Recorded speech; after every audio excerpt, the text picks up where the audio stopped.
Guys, ito yung ginawa ko malakihang luto. Ang order sa akin ito is pamparis niya. Tignan mo naman yung apoy guys, oh. Malaking kaldero yan, oh. Yan, oh. So, guys,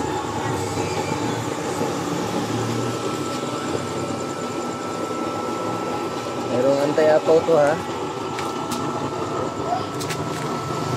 Malaking kaldero yan. Ito yung antay-apaw niya.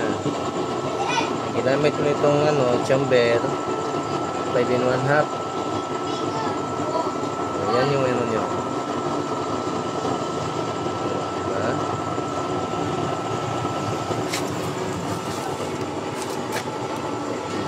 Malaking kaldero yan. Sumasin natin, ha.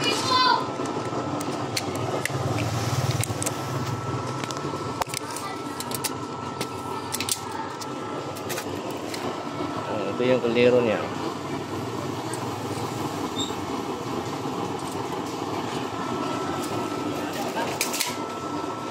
Okay guys.